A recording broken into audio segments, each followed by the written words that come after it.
If you're not with me, you're against me. Like, that goes so contrary to what we think. And that's the same with life. Like, we don't need to have the one lined up to then like start getting ready for marriage.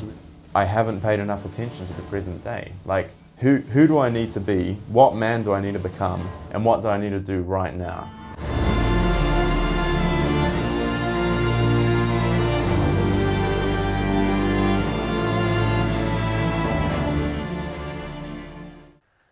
Welcome to the Fit for the Kingdom podcast, episode 19. You're here with your hosts, Nico Monescason and myself, Tomas Monescason. Good afternoon, Nico. Good afternoon.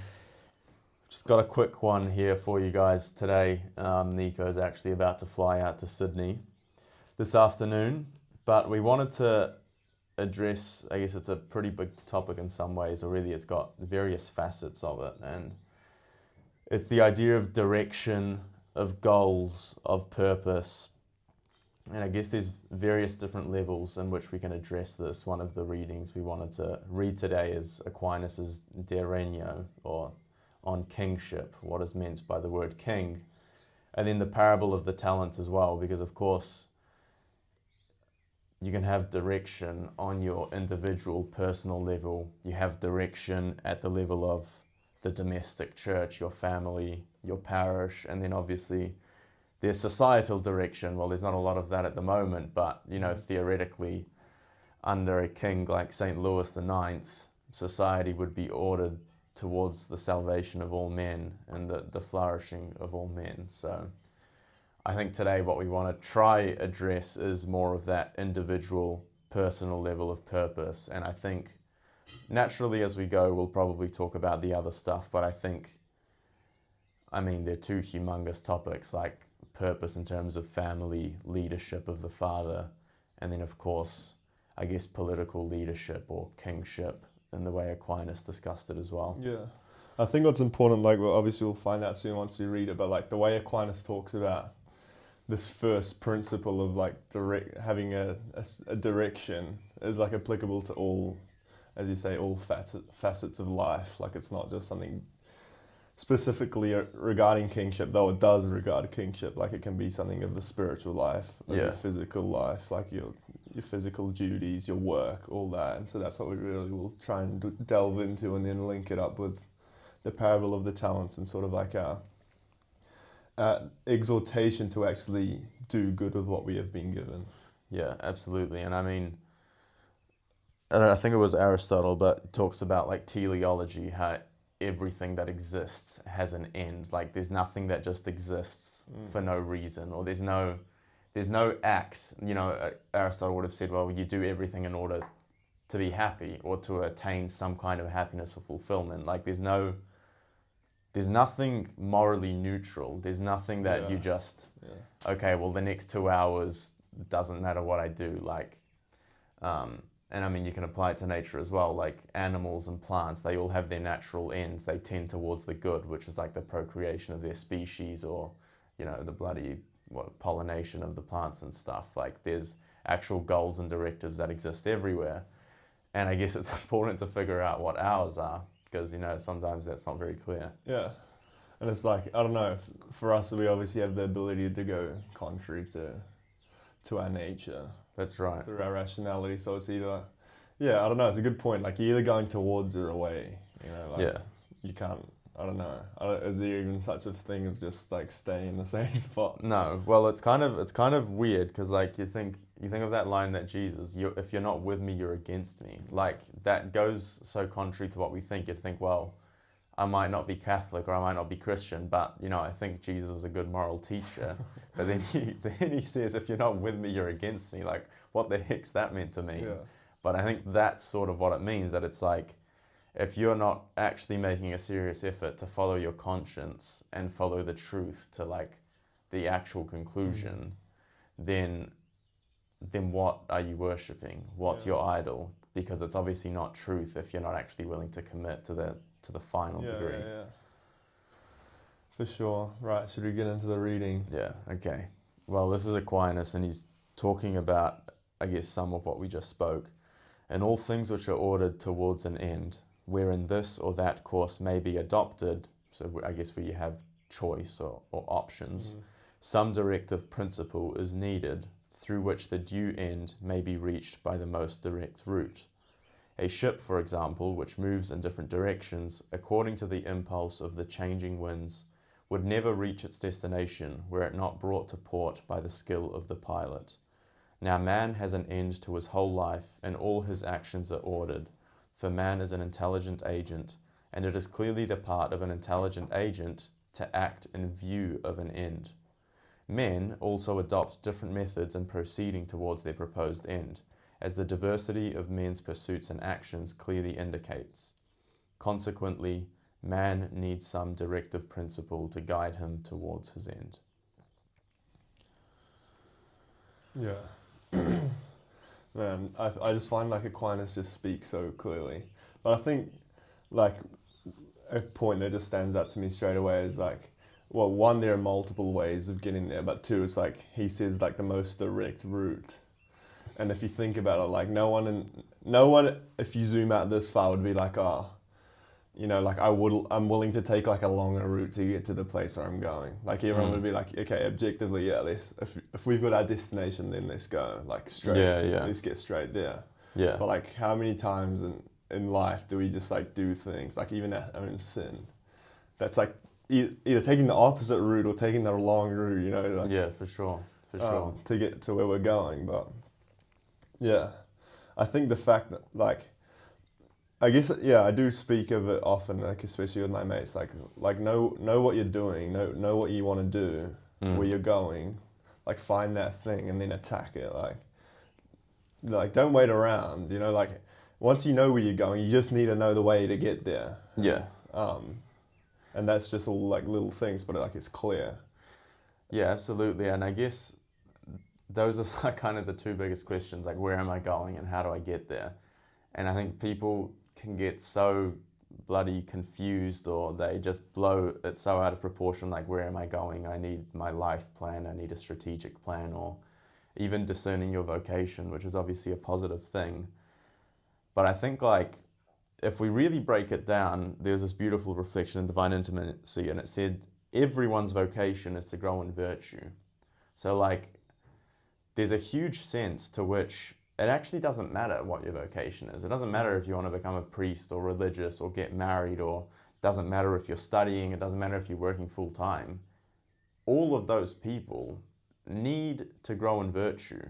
It's an actual need, because what Divine Intimacy said is that growing in virtue is the best way of assuring that you will follow God's will, even if you don't know God's will. Because if you grow in virtue, you're actually disposing your character to, like, I don't know, let's say you had an apparition or something. Like, think of St. Joseph getting the dream from the angel Gabriel. You've got to pack up everything you have middle of winter in like the Middle East and cross over to pagan Egypt and live there for 3 years. Yeah. He was like, no stress, freaking pack up the wife ready and to hoist yeah, all his belongings down. hoist the luggage, grab the donkey, and off we go. Like, Yeah. if St. Joseph wasn't a man of virtue or discipline or a man of prayer where he would be able to recognize God's will and act on it, he may not have done that. But how was he would have never known that was what he was called to. But the fact that he had built and grown this life of virtue meant that he was ready to answer the call when it came. Yeah, it's definitely key to being able to answer is like you don't actually need to know, as you say, you don't need to know where you're going and to prepare yourself for a journey. Like I don't need to have my destination to be able to pack my bags. And so that's the same with life. Like we don't need to have the one lined up to then like start getting ready for marriage. We don't need to, you know, like be in the state to be able to like apply to seminary and enter. Yeah. To then start getting ready for that. Like, you know, your spiritual life starts from Right the now. Yeah. You know, like same as like your life of virtue and your disciplines and all that. Like, it's stuff that naturally is going to make you prepared for the journey. And that's why it's like so important, because I mean I feel like we've talked about it a lot as well. Like the best thing you can do to prepare for tomorrow is just grow in virtue, because you don't know what's coming tomorrow. Like you don't know what's going to happen to you, to your family, to your friends, and I don't know, to your circumstance, whatever it may be tomorrow. or even like in the next minute. Like we have Yeah. no idea. Yeah.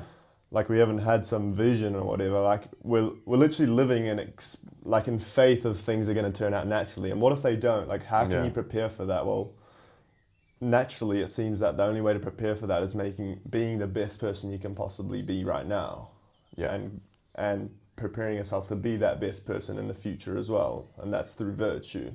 Yeah, and I think that sort of circles round to the word or the point that we want to make, which is urgency. Is that if you put off your decisions or sort of stay in this high level thinking of like, okay, well, I'll study and finish my degree, blah, blah, blah.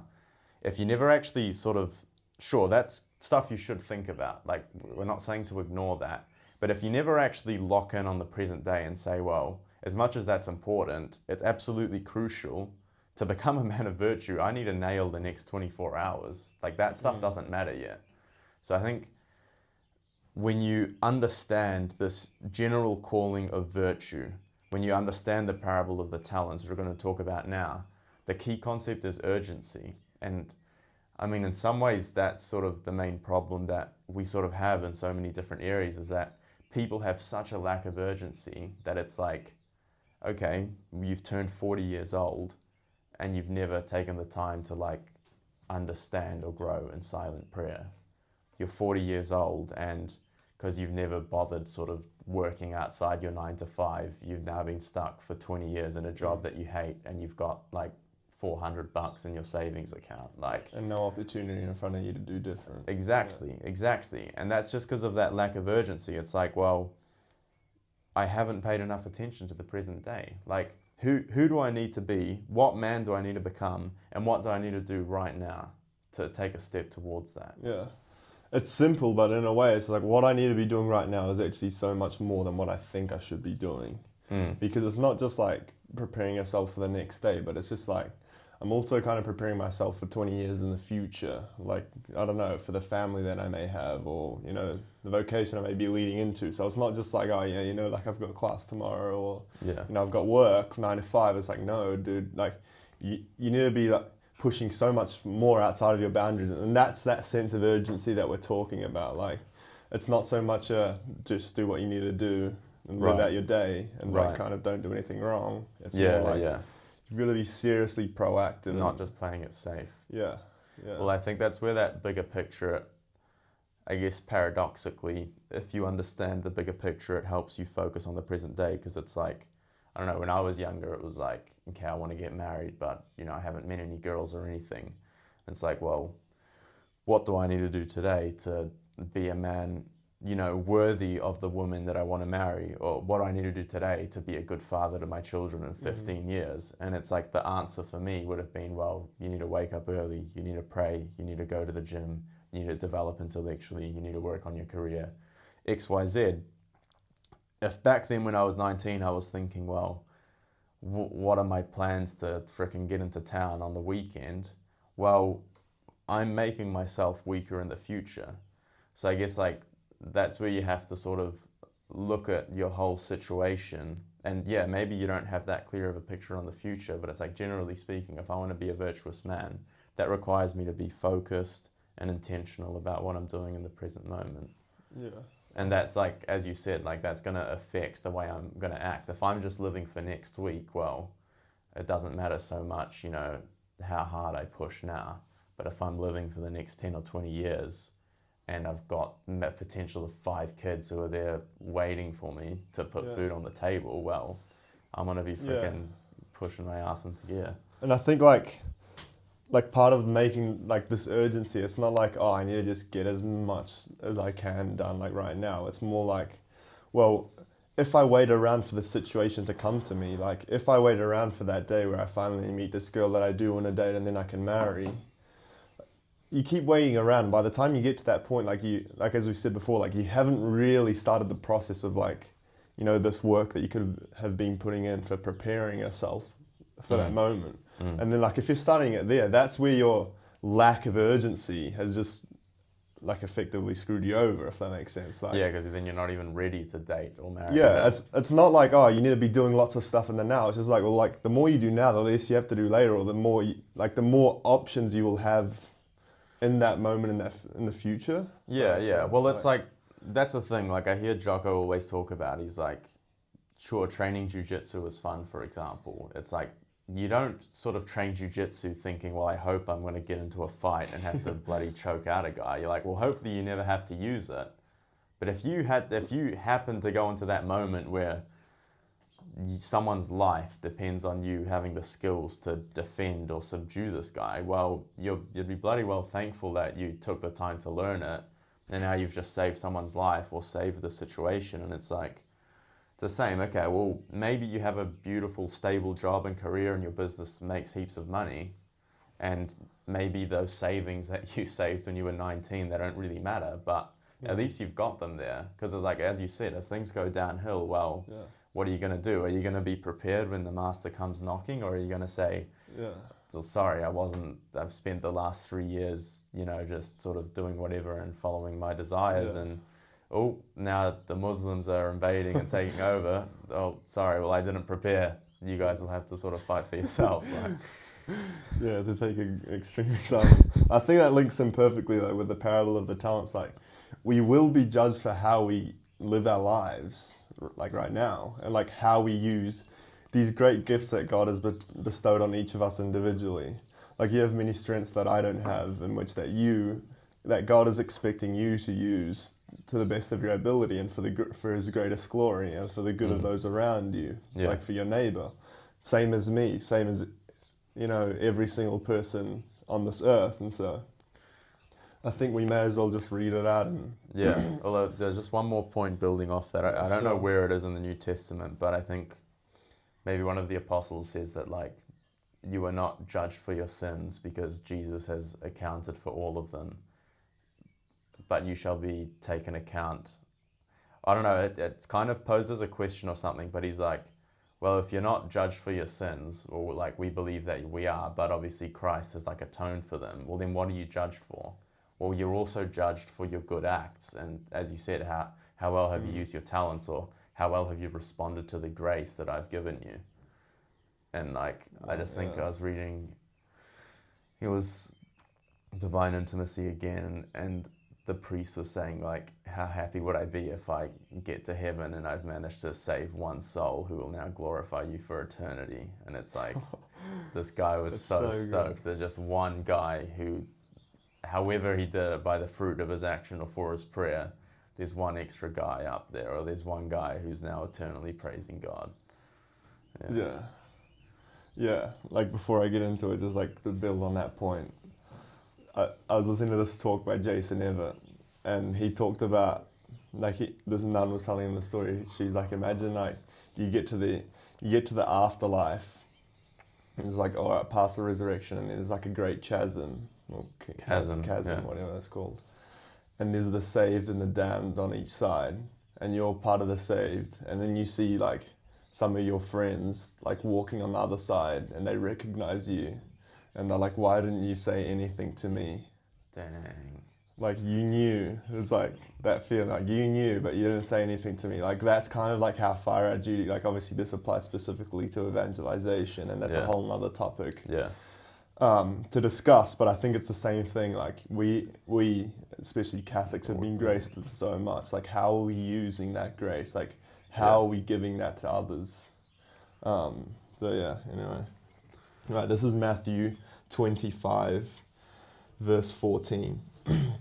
For it will be as when a man going on a journey called his servants and entrusted to them his property. To one he gave 5 talents, to another 2, to another 1, to each according to his ability. Then he went away. He who had received the 5 talents went at once and traded with them, and he made 5 talents more. So also he who had made 2 talents made 2 talents more. But he who had received the 1 talent went and dug in the ground and hid his master's money. Now after a long time the master of those servants came and settled accounts with them.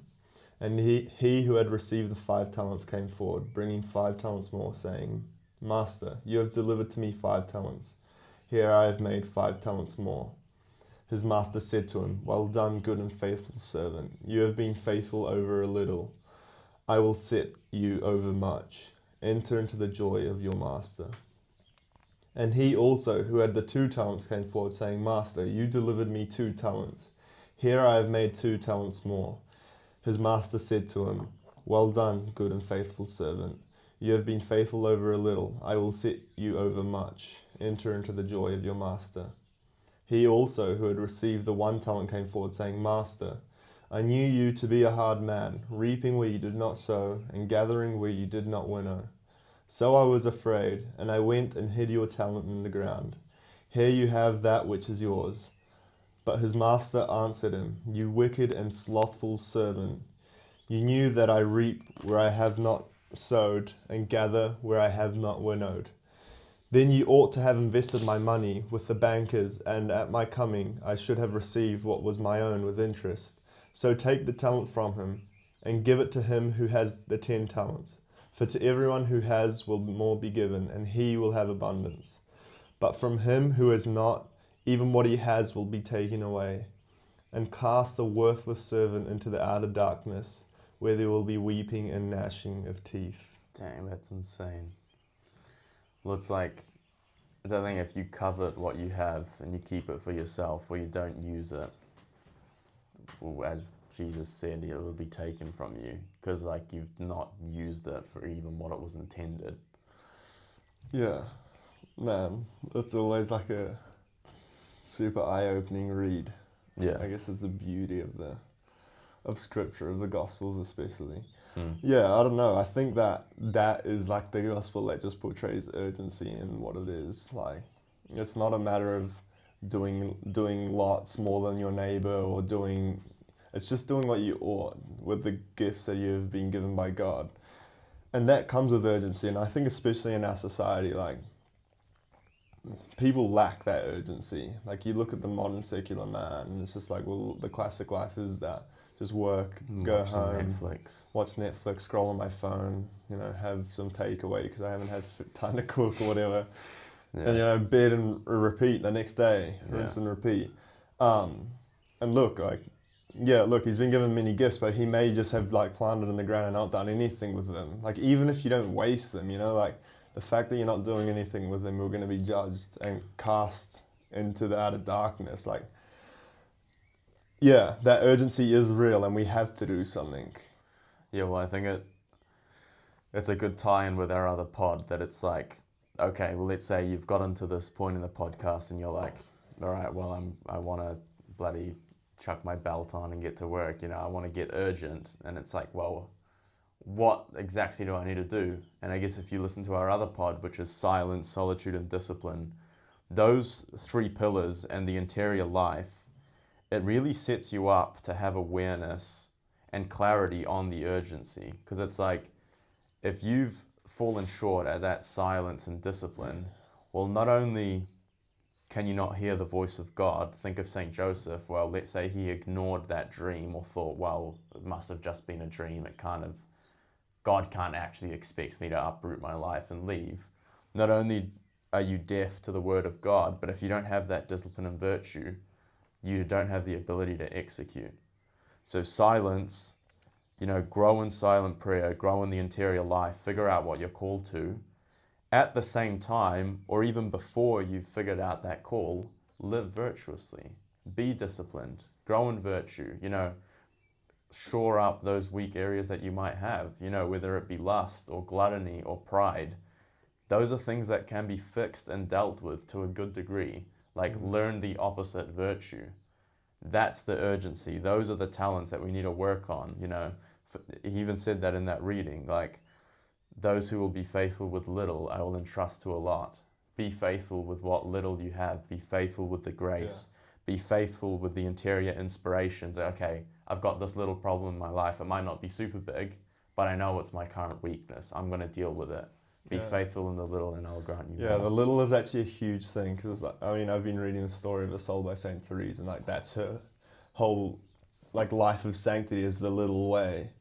But it's just so crucial because it's she just beautifully makes clear in her life, how just little acts of mortification or giving up one's own desires for that of the other or for that of God is kind of flipping the tables in the light of our sanctification. Like it's something so big, but physically or like in the world, it's so small. Yeah. And that's like every individual action. Like it's crazy how when you really do like start to whittle away at that piece of wood, which is like you, and you start like finding the more small imperfections, like changing those imperfections and actually really targeting them changes a lot. Yeah. Especially in like your disposition and your thoughts.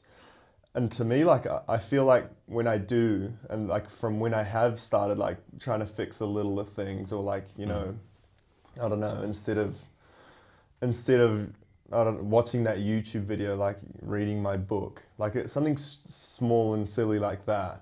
Like I feel a lot more present, and especially I find myself reverting back to like thoughts, like good holy thoughts. Yeah. I don't know, my day to day. Yeah. And I think like that's just a fruit of like, okay, focusing on those small things. But I think as well, to tie into another point that you touched on earlier, like before these, like think of these guys before they were given talents. Like, I don't know if you think it like that. Number like, 5 was a grinder. like, man, I'm sure the last guy was just like, you know, just living a chill life. He had no idea what to do with the talent once he got it. Yeah. Like, he may have been having a great life and like continued like no stress. Like I've just gotten a talent. Like I'll just chuck it in the ground and give it back once he comes back. But it's just like, I don't know, maybe like depending on how you interpret this, how you dissect it, but like these guys that got the 5 talents and the 2 talents, like I can imagine them having been living lives of virtue and preparing themselves for this unknown moment, just like we are going to enter into these unknown moments, and we have to be prepared. Yeah. I think that's bang on. We can probably wrap it up. I think there's another parable which is something about the servants. I heard Bishop Barron talking about it today, but he's like when you finish work in the field, don't walk in and ask for your like share of food, but ask your master, I finished my work outside, now I begin my work inside. Like what more can I do? And I guess that attitude of real generosity, and as you said, like focusing on the imperfections, like God's not just asking for 80 or 70%, he's asking for our all. Yeah, to give yourself all to him. And that's where like urgency isn't a matter of like just as we've been speaking on, like doing more, or you know, and just banging off these ticking off the boxes. Or, it's really just disposing yourself to be able to give 100%, no matter where life takes you. Yeah. Because we don't know, and so you build that sense of urgency. You start preparing yourself to receive these talents, or you start using these talents and trading them. You know. Yeah. And your fruit will be boundless. Yeah, I mean, I guess the one final point I can wrap it up with is like training for martyrdom is like, martyrdom's obviously a grace, but like you want to get to the point where if like you're fully threatened to be martyred or denounce the faith, that you'll be like, well, my entire life, my past 33 years, I've been giving myself so fully, interiorly and exteriorly, to my mission, to my family, to my wife, to my children, to the church, to the world, that when I have to give my very own life, I guess you could say it's become a habit. You can't even go against it because you've given yourself so fully. And I guess that's the saints. That's the saints right there. They wouldn't even have questioned giving their life. It's like, how could we not? But even in the little martyrdoms, like when you see that, I don't know, pornographic image on social media, like what are you doing? How are you reacting to that? Or like when that, you know, when it's like late night and you're driving past Macca's, you know, like in a sense that is a martyrdom, because it's just like, am I going to commit to this life of virtue, of this life of holiness, of this life of pursuing the Lord, or can I just am I just going to give in a little bit to the world? I'll take this little bit for myself. That's what you're doing. Yeah, and it's like, no, we're called up onto that cross. Yeah, I mean, you're always going to be at different stages. Like, I guess the way that we've described it now as a habit, like it's not just a switch you flip overnight, but if you don't start with like, well, I'm not going to eat Macca's now. Like, I freaking love McDonald's. The amount of times that I've had to drive past, or like you're at the airport and you're like, I'm freaking starving, but I'm not going to eat that crap. Like, it sounds stupid, but if you are able to say no to yourself in those things, well, when Yeah. it comes, it's like you get increasing level ups. Like as the temptation gets stronger, well, if you've already said no to all of this other retarded stuff, you've had the cold showers, you've gone to the gym, you've said no to Mac as well, when that pornographic image does come up, well, I can actually just swipe Yeah, off that and just- not give it a second thought because Yeah. I'm already not stressed. Like, Yeah, no, that's bang on. Just a little side note, like it's obviously not wrong to eat Macca's. It's just like the majority of the times you haven't deliberated to eat that Macca's. So when you do you're drive acting past, on impulse. it's just a fold. Like he's like, oh, that's great, I'm going. But yeah, like I mean, if you've deliberated to go to Macca's like a good 20 minutes beforehand or whatever, maybe It's not as okay. Yeah. But no, it is a great point. Right, we'll wrap it up there for you guys. It's already been heaps of cool stuff happening since the last pod. You got heaps of people joining the WhatsApp groups. St. Michael's troops booked in. 1 week away in Sydney, a couple weeks away. Going to be running one in Christchurch. So get signed up if you haven't already. Support the pod. Subscribe. Click the bell. Click the bell. Click the bell We'll icon, enjoy leave a it. comment, reach out to us as well. Like we're more than happy to have yarns with you, or just join the community. Like find some new mates, grow in brotherhood. Iron sharpens iron, just as another man sharpens his friend. Yeah. Send in questions if you want us to address any in the future pods. Yeah, 100%. But I'm actually keen as to like break down some more parables and like see how they apply to the grind set. Yeah, we'll have to get make sure we get some priestly guidance as well, so we're not just preaching as Cameron was. Yeah, don't want to preach too much heresy. Yeah. All right, guys, we'll leave you with that. Stay urgent, stay on the grind, build yourself into the man that God calls you to be today and in the future. AMDG. Amen.